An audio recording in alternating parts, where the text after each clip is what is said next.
Yang terjadi pada anak-anak di Jawa Barat itu pola hidupnya adalah mereka rata-rata tidurnya jam 4 pagi. Tidak ada pelanggaran-pelanggaran yang dilakukan terhadap hak-hak anak sendiri. Nah, pertama justru dengan Barak ini mereka jadi belajar. Dan seluruh rangkaian ini adalah orang atau anak yang diantar oleh orang tuanya. Kami tidak menerima anak yang tidak berdasarkan persetujuan orang tua. Assalamualaikum warahmatullahi wabarakatuh. Salam. Ya, kami sampaikan terima kasih sudah datang ke sini teman-teman sekalian, pekerja media yang saya muliakan, saya banggakan. We love you all. We love you. Love you too. Bro, wartawan. We love you. Love you too, Pak. Love you too. Love. Ya. Barusan ini Pak Gubernur Jawa Barat, Kang Deddy, datang ke kantor Kementerian Hak Asasi Manusia. Kami sudah duduk bertukar pikiran beberapa hal dalam rangka memajukan bangsa Indonesia untuk masa yang akan datang, khususnya peningkatan kompetensi dan kualitas sumber daya manusia Indonesia. Apa yang kami bicarakan, kami Kementerian Hak Asasi Manusia memberi apresiasi kepada pemerintah Provinsi Jawa Barat, dalam hal ini Gubernur, dengan gagasan-gagasan yang visioner yang memajukan sumber daya manusia yang unggul dalam pendidikan, dalam keterampilan, dan dalam peningkatan kompetensi mental, karakter, dan kualitas serta tanggung jawab. Ya, kebijakan peningkatan sumber daya manusia tersebut sebenarnya adalah menyertai target pemerintah di mana 2045 adalah Indonesia Emas. Dalam Indonesia Emas itu kita bagi ada 3 segmen, 3 rentang waktu. Rentang waktu pertama adalah 2025 sampai 2035 itu adalah transformasi bangsa, menyiapkan SDM yang unggul. Oleh karena itulah beberapa kebijakan Presiden antara lain makan bergizi gratis, pendidikan, kesehatan, dan peningkatan kompetensi, skills, dan sumber daya manusia, membumikan kebijakan populis dari Sabang sampai Merauke secara masif. Itu adalah menyiapkan SDM yang unggul pada masa yang akan datang.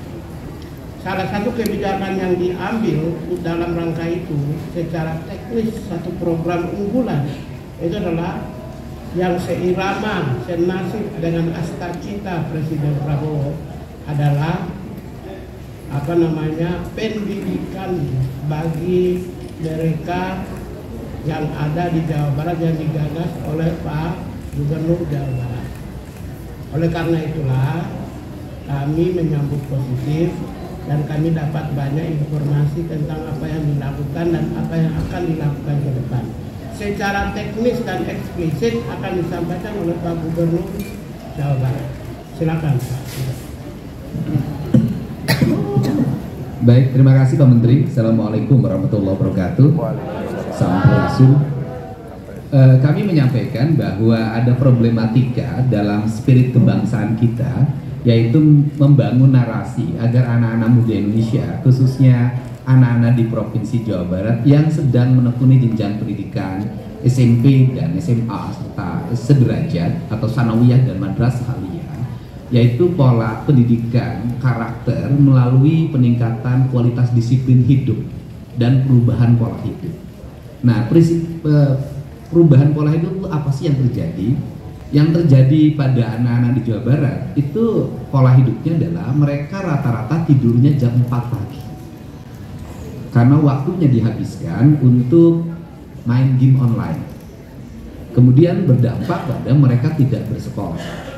Selain berdampak tidak bersekolah, mereka sering terorganisir secara sistemik melalui kekuatan media sosial, melakukan pertarungan secara terbuka dan tertutup, melahirkan banyak orang yang terluka, bahkan banyak orang yang meninggal. Kemudian yang berikutnya adalah beredarnya obat-obat yang tidak layak dikonsumsi dari sisi kesehatan, yang dijual secara terbuka sebenarnya, berharga di bawah Rp10.000 dengan 3 butir, istilahnya eksimer dan sejenisnya, serta minuman-minuman yang beredar secara luas yang bisa diakses oleh anak-anak SMP. Nah, ini adalah problem yang harus segera diselesaikan. Nah, problem itu ternyata tidak bisa diselesaikan di internal sekolah melalui pendekatan bimbingan konseling. Dan problem itu juga tidak bisa diselesaikan di internal keluarga oleh ayah dan ibunya. Nah, karena problem ini tidak bisa diselesaikan di sekolah dan di keluarga, serta tidak semua problem itu bisa ditangani lewat peradilan anak, maka harus ada upaya jangka pendek yang bisa dilakukan melalui pola pendidikan disiplin siswa. Dalam kaidah bahasa saya adalah pendidikan bela negara dengan penguatan pendidikan berkarakter. Maka kami menggandeng lembaga TNI, karena TNI memiliki pengalaman dalam melakukan pola pendidikan baik untuk kalangan militer maupun kalangan sipil. Di kalangan sipil dikenal namanya prajabatan. Di kalangan sipil hari ini untuk masuk industri banyak yang dilatih di Dodik ya, Kodam 3 Siliwangi Lembang untuk membangun kebugaran. Metodologi pendidikannya yang kami sampaikan tadi ke Pak Menteri adalah, yang pertama adalah pembangunan kualitas disiplin. 1.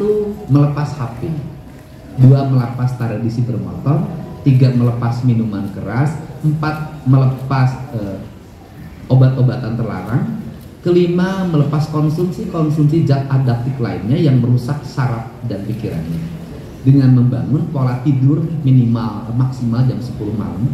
Kemudian mereka bangun jam 4 pagi, mereka mandi, salat subuh bagi yang beragama Islam, membereskan ruang tempat tidurnya, masuk ke masjid, dan kemudian mendapat bimbingan rohani dari kiai yang menjadi bimbingan konselingnya.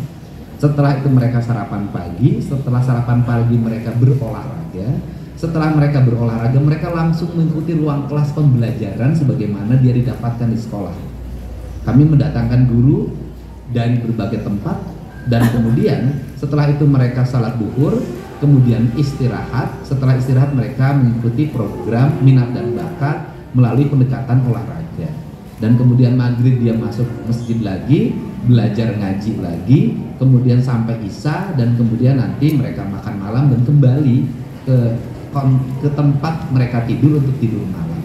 Jadi model itu yang kami kembangkan, dan kami tadi konsultasikan bahwa tidak ada pelanggaran-pelanggaran yang dilakukan terhadap hak-hak anak sendiri. Nah, kalau bicara orang banyak memperdebatkan persoalan apakah mereka, bagaimana mereka belajarnya, pertama justru dengan barak ini mereka jadi belajar.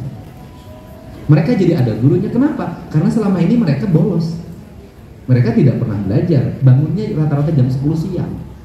Nah, ini adalah. Kemudian yang kedua, bagaimana lingkungannya di barak itu, di komplek pendidikan itu mereka mendapat lingkungan yang baik.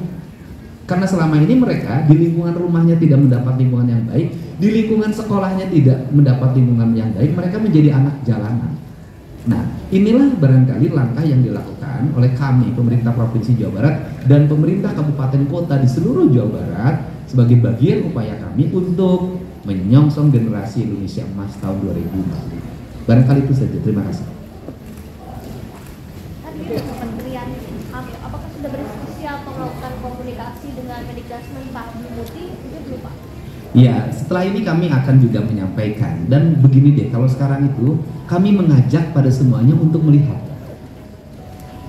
ya kan? Kami mengajak pada semuanya yang memiliki tanggung jawab terhadap pengembangan dan kedisiplinan anak-anak Indonesia. Kami mengajak untuk datang ke tempat mereka belajar. Itu cara yang terbaik, karena kalau menilai dari jauh dan katanya itu tidak akan pernah selesai. Tapi yang terbaik adalah mengunjungi. Setelah mengunjungi, kalau banyak pakar yang dimiliki, punya bimbingan konseling, psikologi anak, ahli gizi dan sejenisnya, bawa ke tempat berlatih, Jadilah mereka menjadi bagian dari kesempurnaan pendidikan yang kami lakukan. Artinya nanti kan komunikasi dengan Pak Bupati mengenai hal ini. Ya, kita akan lakukan. Targetnya sendiri berapa siswa, Pak? Ya, kita tidak mempunyai target berapa siswa. Adalah setiap orang tua yang akan meminta anaknya dididik oleh kami melalui pola pendidikan disiplin ini, kami menerima dan kami akan dibuat gelombang pertama, gelombang kedua, gelombang ketiga, dan seluruh rangkaian ini adalah orang atau anak yang diantar oleh orang tuanya. Kami tidak menerima anak yang tidak berdasarkan persetujuan orang tua. Pak, kemarin Pak Riga pendorong program ini jadi program nasional, gimana Pak tanggapannya Pak? Ya, kalau saya merasa bersyukur dan berterima kasih, dan tentunya jangan dulu menjadi program nasional, uji dulu kompetensinya, sukses atau tidak. Dan kami juga sedang menyiapkan program turunannya. Setelah nanti dari komplek pelatihan militer ini, mereka nanti akan masuk ke sekolah khusus yang disiapkan di setiap kabupaten kota, yang mereka sekolahnya seperti anak-anak berbakat. Jadi mereka sekolah khusus sepak bola saya dulu punya, nanti mereka masuk dalam sebuah komplek barak, gurunya guru biasa, kepala sekolahnya kepala sekolah biasa, tetapi mereka itu nanti didampingi oleh tim peningkatan mentoring disiplin dari kalangan TNI. Pak, berapa lama Pak ini? Target yang sekarang 28 hari. 28 hari, setelah itu kenaikan kelas. Kan nanti bulan Juni kenaikan kelas. Kalau kenaikan kelas mereka kembali ke orang tuanya karena sudah waktunya libur.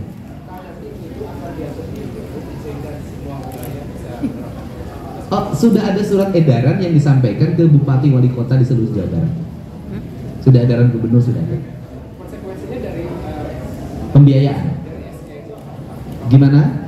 konsekuensi dari surat edaran itu kalau misalnya tidak mengamankan dengan Ya, konsekuensinya kan gubernur punya piranti-piranti. Kita punya akses anggaran terhadap kabupaten kota yang kita miliki. bisa diancam. Ya, kita bukan diancam ya. Kita kan begini, apakah bupati masih nyaman kalau di depan kantornya banyak orang bawa celurit? Kan nanti mereka yang merasakan.